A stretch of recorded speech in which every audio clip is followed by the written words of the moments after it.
Sometimes I've been a bit nervous before games and so on, and then I look around me. Muchas gracias, nada, era muy importante al final, una semana tan importante como esta. Tapi lagi-lagi kita melihat pemain muda Lamine Yamal yang usianya baru 17 tahun, kalau bagi saya adalah star player.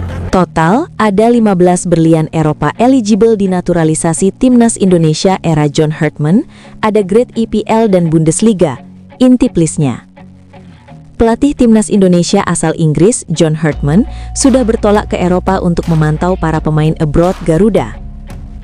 Bahkan, John Hartman juga sudah bertemu dengan Kapten Timnas Indonesia, Jay Itzes, saat lakoni sesi latihan bersama Sassuolo. Tak cuma menemui para pemain abroad Timnas Indonesia, John Hartman ditaksir juga turut membidik nama-nama pemain keturunan yang masih eligible dinaturalisasi. Kemampuan John Hartman yang dikenal sebagai negosiator ulung diharapkan bisa meyakinkan para pemain yang eligible dinaturalisasi agar mau bergabung. Di mana, dari 15 nama, ada beberapa pemain yang bermain di 2 di antara negara top dunia, Liga Inggris dan Bundesliga. Winger kanan FC Utrecht U17, Matthijs de Vries, diketahui memiliki kedekatan dengan agen pencari bakat pemain keturunan untuk dinaturalisasi Timnas Indonesia yakni Vardy Bakdim. Di mana, setahun lalu Vardy Bakdim terlihat mengunggah foto kebersamaannya dengan Matthijs de Vries. Vardy Bakdim mengunggah kebersamaannya dengan bocah berusia 17 tahun itu pada Instagram pribadinya, Senin 27 Januari 2025. Dalam caption tertera di unggahan kolaborasi tersebut, Miles Matthijs de Vries menuliskan rasa bahagianya bisa bergabung dengan agensi di bawah naungan Vardy Bakdim. Di saat namanya mulai ramai dibicarakan sebagai calon amunisi baru Timnas Indonesia, Jensen Silt justru mendapat kabar buruk dari Jerman yang bisa mengubah arah kariernya. Bek muda 22 tahun itu dipastikan harus menepi setelah mengalami cedera serius pada lutut saat membela VfL Wolfsburg di Bundesliga. Kondisi tersebut langsung menjadi sorotan, mengingat nama Silt belakangan santer disebut-sebut masuk radar naturalisasi di era kepelatihan John Hartman. Pihak Wolfsburg mengonfirmasi bahwa cedera yang dialami Silt tergolong berat dan membutuhkan waktu pemulihan yang tidak singkat. Bahkan, tim medis klub belum bisa memastikan kapan sang pemain bisa kembali merumput. Pelatih Wolfsburg, Daniel Bauer, turut membenarkan situasi tersebut. Ia menyebut Silt belum akan masuk dalam perhitungan skuad utama untuk waktu yang belum ditentukan, seiring fokus penuh pada proses pemulihan cedera lututnya. Media Jerman ikut menyoroti situasi ini. Mengutip laporan Fußball Transfers, absennya Silt menjadi pukulan ganda bagi Wolfsburg yang juga kehilangan satu bek tengah lainnya akibat cedera. Ini pukulan ganda bagi VfL Wolfsburg. Klub Bundesliga tersebut telah mengumumkan bahwa 2 pemain tidak akan tersedia untuk sementara waktu. Jensen Silt, 22 tahun, dan Clayton, 22 tahun, keduanya bek tengah adalah yang terkena dampaknya. Tulis Fußball Transfers. Kondisi ini membuat manajemen Wolfsburg berada dalam tekanan untuk segera mencari tambahan bek tengah sebelum bursa transfer ditutup. Situasi Silt semakin rumit karena cedera ini bukan yang pertama di musim ini. Sebelumnya, ia sempat absen pada awal tahun akibat masalah kesehatan yang membuatnya melewatkan pemusatan latihan di jeda musim dingin. Baru mulai menemukan ritme permainan, Silt kembali dihantam cedera yang lebih serius. Ironisnya, kabar cedera ini datang di saat minat klub-klub Eropa terhadap Silt justru meningkat. Sejumlah tim dari La Liga Spanyol dikabarkan terus memantau situasi bek tengah milik AFC Sunderland tersebut, meski sang pemain tengah menjalani pemulihan. Di sisi lain, Wolfsburg sejatinya memiliki opsi pembelian permanen dalam kesepakatan peminjaman Silt dari Sunderland. Menurut laporan Kicker, nilai klausul pembelian itu berada di angka minimal 15 juta euro. Namun cedera lutut yang dialami Silt membuat Wolfsburg harus meninjau ulang rencana tersebut. Bagi Timnas Indonesia, situasi ini tentu menjadi catatan tersendiri. Cedera panjang tak hanya menghambat perkembangan Silt di level klub, tetapi juga bisa mempengaruhi peluangnya untuk segera tampil dan menunjukkan kesiapan jika proses naturalisasi benar-benar dikebut. Meski kini harus berjibaku dengan proses pemulihan cedera, nama Jensen Schilt diyakini belum sepenuhnya hilang dari radar timnas Indonesia. Keputusan akhir tetap berada di tangan John Herdman. Apakah sang pelatih akan tetap melirik Schilt sebagai opsi jangka panjang setelah pulih atau memilih fokus ke pemain keturunan lain yang kondisinya lebih siap dalam waktu dekat? ASL. Fenomena banyaknya pemain liga lokal di Indonesia yang masih enggan berkarir di luar negeri ternyata masih menjadi sorotan dari beberapa pihak. Di balik fenomena eksodus banyaknya pemain naturalisasi timnas Indonesia yang berbondong-bondong berkarir di Liga Indonesia, ternyata para pemain lokal justru diharapkan mau untuk berkarir di luar negeri atau yang dikenal dengan nama abroad. Fenomena keengganan para pemain liga lokal ini berkarir di luar negeri juga disoroti oleh mantan penyerang timnas Indonesia, yakni Alberto Gonçalves. Pemain Brasil ini menyebut adanya perbedaan mentalitas antara para pemain di Liga Indonesia dengan para pemain yang berkarir di Liga Brasil, khususnya para talenta lokalnya. Penyerang yang akrab disapa Beto ini menyebut para pemain lokal di Indonesia masih enggan berkarir di luar negeri karena merasa nyaman dengan apa yang didapatkan di Liga Indonesia. Hal ini berbeda dengan para pemain lokal yang berkarir di Liga Brasil, menurut Beto. Menurutnya, para pemain muda sudah berpikir bagaimana bisa melanjutkan karir di Liga Eropa secepat mungkin. Kita pemain Brasil, sejak kecil kita ingin bersaing, kita ingin menang. Para pemain lokal Indonesia terlihat lebih santai, akomodatif dan tidak seambisi seperti para pemain Brasil. Tidak ingin keluar negeri untuk bermain bola, mereka berpikir di sini sudah cukup. Ketika sudah cukup uang untuk membeli karbo, rumah dan membantu orang tua, itu sudah cukup, ujar Alberto Gonçalves. Pernyataan yang dilontarkan oleh striker dengan 19 caps dan koleksi 14 gol bersama timnas Indonesia ini memang ada benarnya. Pasalnya, dengan segala macam fasilitas yang telah didapatkan di Indonesia, para pemain lokal memang memiliki keengganan untuk melanjutkan karir di luar negeri. Hal ini tentunya cukup dimaklumi, mengingat berkarir di luar negeri memiliki banyak risiko yang bisa menimpa para pemain lokal.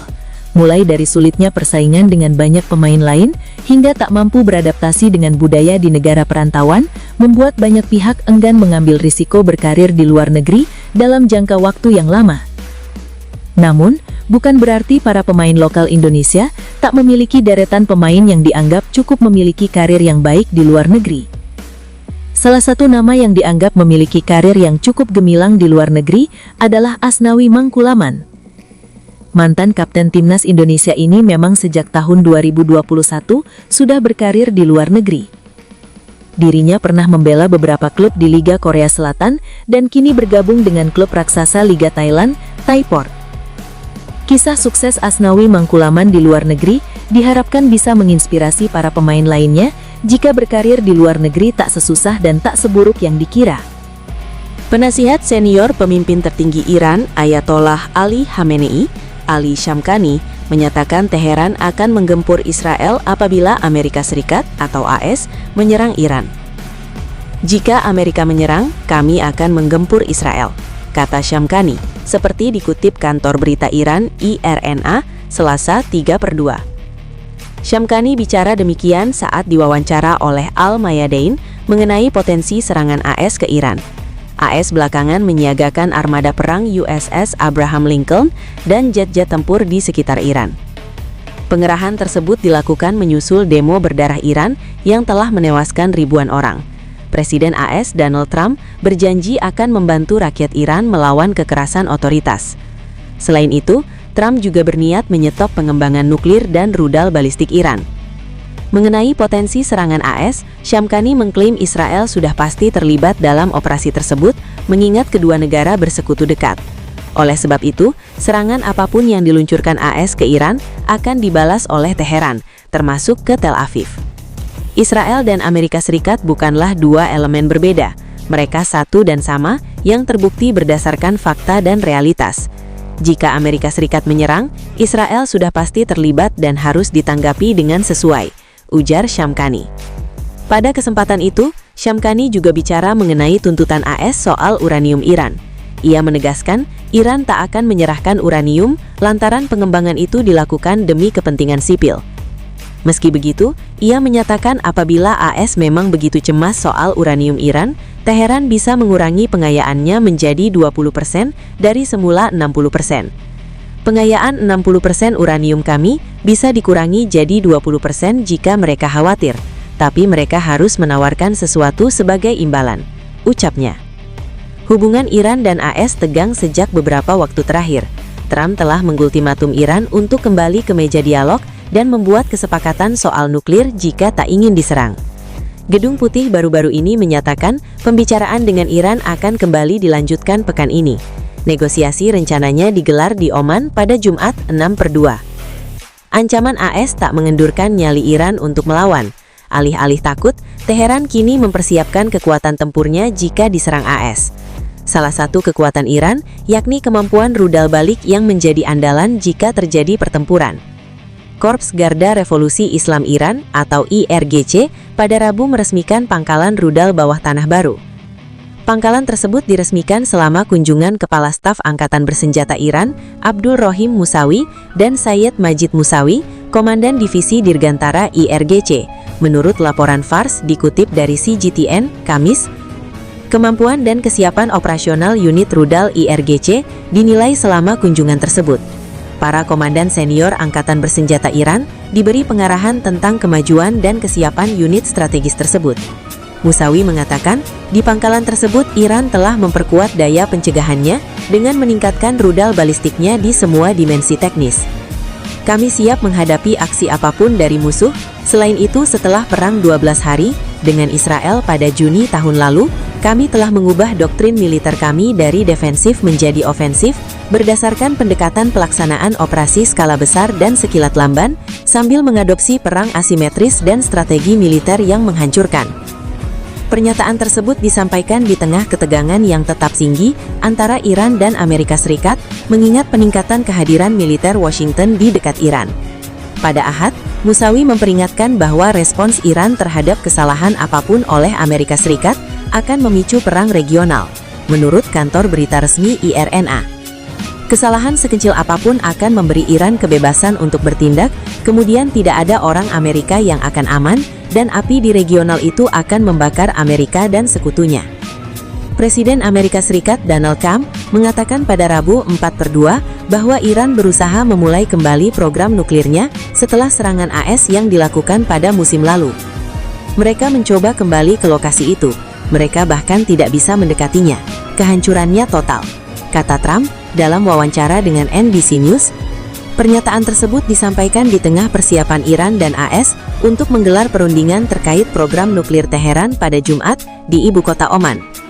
Perundingan itu sempat diragukan kelangsungannya awal pada pekan ini, tetapi seorang pejabat Gedung Putih mengkonfirmasi kepada Anadolu bahwa pembicaraan tersebut memang akan berlangsung.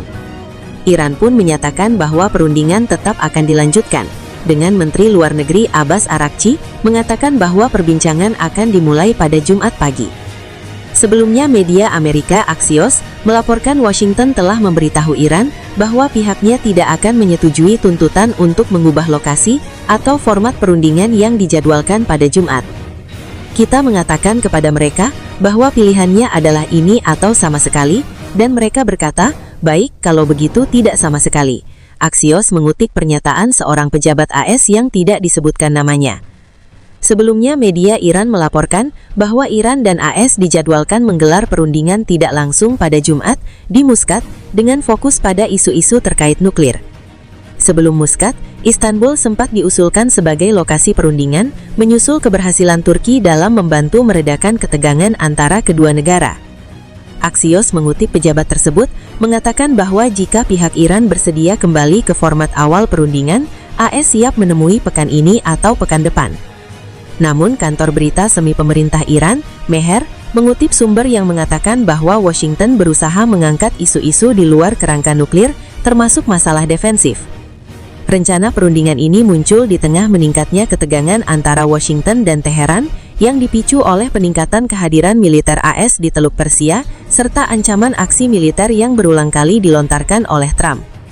Dalam beberapa hari terakhir, sejumlah negara telah turun tangan dan menawarkan diri sebagai mediator antara Iran dan Washington untuk meredakan ketegangan. AS dan sekutunya, Israel, mengaku Iran berupaya memproduksi senjata nuklir, sementara Teheran menegaskan bahwa program nuklirnya ditujukan untuk tujuan perdamaian, termasuk pembangkitan listrik. Iran kembali meningkatkan tensi politik dengan Uni Eropa. Ia menyatakan seluruh militer negara-negara Uni Eropa sebagai kelompok teroris sebagai respons atas penetapan Garda Revolusi Islam Iran dalam daftar teroris oleh blok Eropa. Pernyataan tersebut disampaikan Ketua Parlemen Iran, Muhammad Baghar Ghalibaf pada Minggu, 1/2/2026, waktu setempat.